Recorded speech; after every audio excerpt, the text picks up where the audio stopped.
Hi hello నమస్తే welcome back to my channel సౌజీ మీ ఇంట్లో ఒక్కరు. ఎలా ఉన్నారు అందరూ బాగుండాలని మనస్ఫూర్తిగా అయితే కోరుకుంటున్నానండి. ఇల్లు నీట్గా పెట్టుకోవాలి అంటే ఒక మైండ్ సెట్ని ఇంట్రెస్ట్ని క్రియేట్ చేసుకోవాలన్నమాట. ఇల్లు నీట్గా పెట్టుకోవాలి అంటే బ్యూటిఫుల్గా డెకరేషన్ చేసుకోవడం గురించి చెప్పట్లేదండి. సో ఎక్కడ వస్తువులు అక్కడ పెట్టుకోవడం, అనవసరమైన వస్తువుల్ని ఆలోచించకుండా తీసివేయటం. ఇల్లు ఎప్పుడూ కూడా డస్టింగ్ లేకోకుండా నీట్గా పెట్టుకుంటేనే 365 రోజులు ఇల్లు అద్దంలా మెరిసిపోతూ ఉంటుంది. కొన్ని యూస్ఫుల్ టిప్స్ అయితే మీతో షేర్ చేయబోతున్నానండి. దయచేసి ఎక్కడ స్కిప్ చేయొద్దు. మీకు నచ్చినట్లయితే లైక్ చేయండి, షేర్ చేయండి. టిప్ నెంబర్ 1, ఇక్కడ చూశారు కదండి, ఉదయం లేచిన దగ్గర నుంచి ఆడవాళ్ళు ఇంట్లో పనులతో సతమతమైపోతూ చాలా బిజీగా ఉండిపోతారు. సో బెడ్రూమ్ విషయానికి వచ్చినట్లయితే వాళ్ళ పనులన్నీ కంప్లీట్ చేసుకొని వచ్చిన తర్వాతే బెడ్రూమ్ని నీట్గా పెట్టుకోవడానికి ఇంట్రెస్ట్ చూపిస్తూ ఉంటారు. సో అలా కాకుండా మనం ఇంట్లో వాళ్ళు అందరూ కూడా నిద్ర లేచిన వెంటనే మనం ఒక 2 minutes గ్యాప్ తీసుకొని వచ్చి ఇలా బెడ్షీట్ అంతా కూడా నీట్గా సర్ది పెట్టుకొని బెడ్షీట్స్ అన్నీ కూడా ఫోల్డింగ్ చేసేసుకొని ఎక్కడి అక్కడ పిలోస్ బెడ్షీట్స్ అన్నీ పెట్టుకున్నట్లయితే బెడ్రూమ్ చాలా చాలా నీట్గా ఉంటుందన్నమాట. టిప్ నెంబర్ 2, బెడ్రూమ్లో మనం ఏదైనా టైం స్పెండ్ చేసినా కూడా సెల్ ఫోన్ చూసుకుంటూ ఉన్నా కూడా ఒకవేళ మన చుట్టూ కూడా పాజిటివ్ వైబ్స్ ఉండాలి అంటే బెడ్ మాత్రమే కాదండి, డ్రెస్సింగ్ టేబుల్ కూడా నీట్గా ఉండాలి. సో మనం బెడ్రూమ్ నుంచి బయటకు వచ్చేటప్పుడు ఏవైనా వస్తువులు అక్కడ టేబుల్ పై ఉన్నట్లయితే, సపోజ్ వాటర్ బాటిల్స్ ఇంకా వేరే ఐటమ్స్ ఏవైనా ఉన్నట్లయితే వాటిని తీసుకొని బయటకు వచ్చి ఎక్కడివి అక్కడ వాటి ప్లేస్లలో పెట్టుకోవాలన్నమాట. ఈ టేబుల్ పై ఉన్న ఐటమ్స్ని ఎక్కడ పెట్టేసి ఒక్కసారి టేబుల్ తుడిచేసి అనవసరమైన వస్తువులను పడేసి, సో నేను బయటికి వచ్చేటప్పుడు ఇక్కడ సిరప్స్ ఉన్నాయి కదండి, ఈ సిరప్స్ ఉండాల్సిన ప్లేస్లో మనం పెట్టుకోవాలి. సో నేనైతే హాల్లో ఒక కబోర్డ్ అయితే పెట్టుకున్నాను కదా, సో అక్కడైతే పెడుతూ ఉంటాను సిరప్స్. సో నైట్ టైం మా పిల్లలకి ఏదైనా హెల్త్ ప్రాబ్లం అయితే వేయటానికి అనుకూలంగా ఉంటుందని చెప్పి బెడ్రూమ్లో పెట్టుకున్నాను అనమాట. టిప్ నెంబర్ 3, ఇక్కడ చూశారు కదండి, మనం ఏదైనా సరే ఫ్లవర్స్తో డెకరేషన్ చేసామే అనుకోండి, నెక్స్ట్ డేకి ఈ విధంగా వడబడిపోతాయి అన్నమాట. వడబడిపోయిన ఫ్లవర్స్ని వాటర్ని ఇలా వేస్ట్గా పారబోయకోకుండా ఇలా చెట్లు మొదట్లో వేసామే అనుకోండి, ఒక ఎరువులాగా ఈ ఫ్లవర్స్ ఉపయోగపడతాయి. నీళ్లు కూడా చెట్లుకి పోసినట్లుగా ఉంటుంది. టిప్ నెంబర్ 4, పిల్లలైనా పెద్దవాళ్ళైనా సరే ఈ విధంగా టేబుల్పై బ్రేక్ఫాస్ట్, లంచ్, స్నాక్స్ ఏది తిన్నా కూడా ఏదో ఒకటి మరకలు పడుతూ ఉంటాయి. సో అప్పటికప్పుడు మనం కొంచెం క్వాలిని అయితే స్ప్రే చేసేసి ఒక న్యూస్ పేపర్తో ఈ విధంగా తుడిచేసుకోవాలి. అద్దంలా మెరిసిపోతుంది టేబుల్. టిప్ నెంబర్ 5, మన ఇల్లు ఎప్పుడూ కూడా డస్టింగ్ లేకోకుండా నీట్గా పెట్టుకోవడంతో పాటు మనం డెకరేషన్ చేసుకోవాలి అనుకున్నా కూడా వేలుకు వేలు ఖర్చు పెట్టాల్సిన అవసరం లేదండి. మన ఇంట్లో దొరికే ఏ ఐటమ్స్తో అయినా కూడా డెకరేషన్ చేసుకోవచ్చు. నేనైతే ఎక్కువగా ఇలా పూలతో డెకరేషన్ చేస్తూ ఉంటానండి. ఎక్కువగా చెప్పాలి అంటే దేవుడికి పెట్టిన తర్వాత ఆ పూలు నెక్స్ట్ డేకి వడబడిపోకుండా ఉన్నట్లయితే వాటిని కూడా ఈ విధంగా డెకరేషన్గా యూజ్ చేస్తూ ఉంటాను. ఇంట్లో ఎప్పుడూ కూడా ఆర్టిఫిషియల్ ఫ్లవర్స్తో ఒకవేళ డెకరేషన్ చేసుకున్నట్లయితే వారానికి ఒక్కసారి డస్టింగ్ లేకోకుండా ఈ విధంగా వాష్ చేసి ఆరిన తర్వాత మళ్ళీ వాటిని డెకరేషన్ చేసుకోవచ్చు. టిప్ నెంబర్ 6, టేబుల్పై పిల్లలు బుక్స్ మాత్రమే పెట్టుకోరండి. వాటితో పాటు వాటికి సంబంధించిన పెన్స్, ఎరేజర్స్ ఇవి మాత్రమే కాదు, ఆడుకునే కార్లు, వాళ్ళ ఆట వస్తువులు ఏవైనా ఉన్నా కూడా వాటితో పాటే పెట్టేసి అన్నీ కలిసిపోయేటట్టుగా చేస్తూ ఉంటారనమాట. సో అలా కాకుండా మనం సర్దేటప్పుడే బుక్స్, పెన్స్, ఎరేజర్స్ వీటికి సంబంధించి ఒక చోట ఉండేటట్టుగా పెట్టుకున్నప్పటికీ మిగిలినవన్నీ కూడా వీటితో పాటు కలపొద్దని వాళ్ళకి ఒక్కసారి చెప్పాల్సి ఉంటుంది. ఎందుకంటే పిల్లలు అన్న తర్వాత మళ్ళీ అన్నీ కలిసిపోయేటట్టే పెడుతూ ఉంటారండి. మనం ఇల్లు చిమ్మేటప్పుడు కూడా పెన్సిల్స్, ఎరేజర్స్ ఒకవేళ మనకి దొరికినా కూడా వాటిని ఈ బుక్స్తో పాటు పెడితే వాళ్ళు అడిగినప్పుడు అక్కడ ఉన్నాయి అని చెప్తే వాళ్ళు వెంటనే రికగ్నైజ్ చేయగలుగుతారనమాట. చూశారు కదా టేబుల్ ఎంత అందంగా ఉందో. టిప్ నెంబర్ 7, ఇక్కడ చూడండి, పిల్లలైనా పెద్దవాళ్ళైనా సరే ఒక్కొక్కసారి ఎక్కడ విప్పితే అక్కడే వేస్తూ ఉంటారండి. అది హాలా, బెడ్రూమా, కిచెనా అనేది కూడా చూసుకోరనమాట.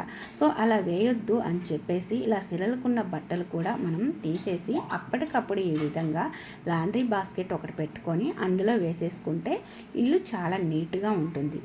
ఒకవేళ మనం బాస్కెట్లో వేయకోకుండా వాష్ చేయాలని అనుకున్నామే అనుకోండి, డైరెక్ట్గా ఇలా వాషింగ్ మిషన్లో వేసేసి వాటికి కావాల్సిన లిక్విడ్స్ అన్నీ వేసేసుకొని ఆన్ చేస్తే ఒక పని అయిపోతుంది. ఇంట్లో పని అయ్యే లోపల ఇది కూడా కంప్లీట్ అవుతుంది.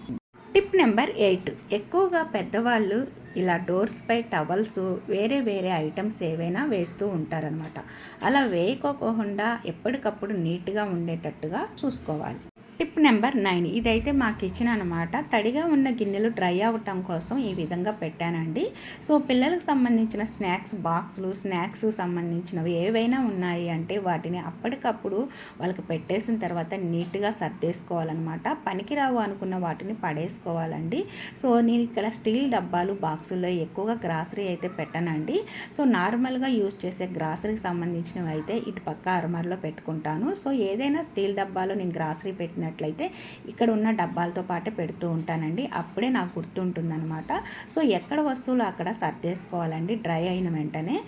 ఎక్కడ వస్తువులు అక్కడ సర్దేసుకోవటం వల్ల ఇక్కడ స్పేస్ ఎక్కువగా ఉంటుంది. సో మనం ఏదైనా సరే పెట్టుకోవాలన్నా, ఒక్కొక్కసారి మిక్సీ గ్రైండర్ వేసుకోవాలన్నా కూడా అప్పటికప్పుడు ఆ వస్తువులన్నీ తీసి పక్కన పెట్టి గ్రైండర్ పెట్టుకోవాలి అంటే ఇబ్బంది అవుతుంది. కాబట్టి ఏదైనా వర్క్ చేసుకోవడానికి కూడా వీలుగా ఉంటుంది. కాబట్టి సపోజ్ వెజిటేబుల్ కట్ చేసుకోవాలన్నా, పచ్చళ్ళు కారాలు ఏవైనా పట్టుకోవాలన్నా కూడా ఇక్కడ స్పేస్ ఉంటుందన్నమాట. సో ఓవరాల్గా అయితే మా కిచెన్ అయితే ఈ విధంగా నీట్గా ఎప్పటికప్పుడు పెట్టేసుకుంటూ ఉంటానండి. వాడేయన్ని ఒకవైపు, వాడనవన్నీ ఒకవైపు.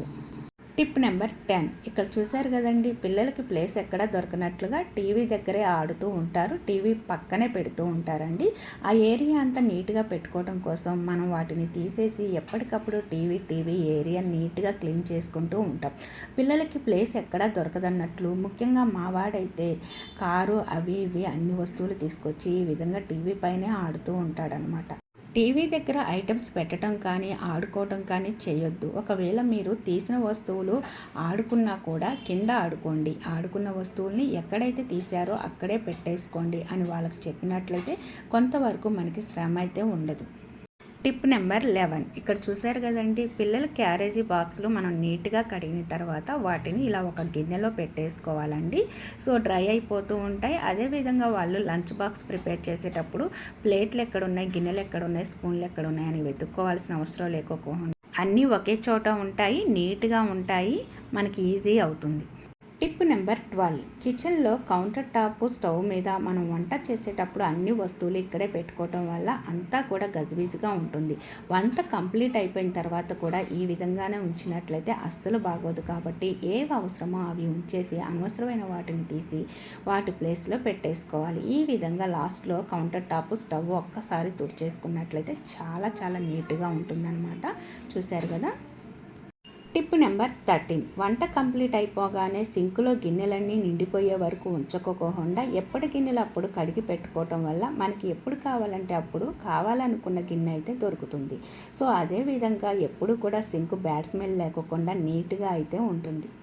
టిప్ నెంబర్ 14, గిన్నెలన్నీ కడిగిన తర్వాత సింక్ కూడా వదిలేయకోకుండా అప్పటికప్పుడే ఏదైనా లిక్విడ్ వేసి స్క్రబ్బర్ పెట్టి నీట్గా కడిగి పెట్టుకున్నట్లయితే సింక్ ఎప్పుడూ కూడా తలతల మెరిసిపోతూ ఉంటుంది. మనం కిచెన్లోకి రాగానే ఒక పాజిటివ్ వైబ్స్ అయితే వస్తాయి. టిప్ నెంబర్ 15, సింక్తో పాటు స్క్రబ్బర్స్ కూడా నీట్గా కడిగి పెట్టుకోవటం వల్ల స్క్రబ్బర్స్లో ఎలాంటి బ్యాక్టీరియా ఫామ్ అవ్వకోకుండా నీట్గా ఉంటాయి. ఎప్పుడు గిన్నెలు కడిగినా కూడా ఒక మంచి స్మెల్ అయితే వస్తుంది. చూశారుగా ఫ్రెండ్స్, ఇల్లు ఎప్పుడు నీట్గా ఉండాలి అంటే చాలా చాలా సింపుల్ టిప్స్ అనమాట. సో ఈ వీడియో మీకు నచ్చినట్లయితే లైక్ చేయండి ఫ్రెండ్స్, అండ్ ఫ్యామిలీ మెంబర్స్కి షేర్ చేయండి. ఫస్ట్ టైం మన ఛానల్ ఎవరైనా విజిట్ చేస్తున్నట్లయితే సబ్స్క్రైబ్ చేసుకొని పక్కనే ఉన్న బెల్ ఐకాన్లో ఆల్ బటన్ యాక్టివేట్ చేసుకోండి. నేను వీడియోస్ అప్లోడ్ చేయగానే ప్రతిదీ నోటిఫికేషన్ రూపంలో మీ ముందుకు వస్తుంది, మీరు మిస్ అవ్వకుండా ఉంటారు. Don't forget my channel. By by, take care. ఇంకొక మంచి యూస్ఫుల్ ఇంట్రెస్టింగ్ వీడియోతో మీ ముందుకు వచ్చేస్తాను. Thanks for watching.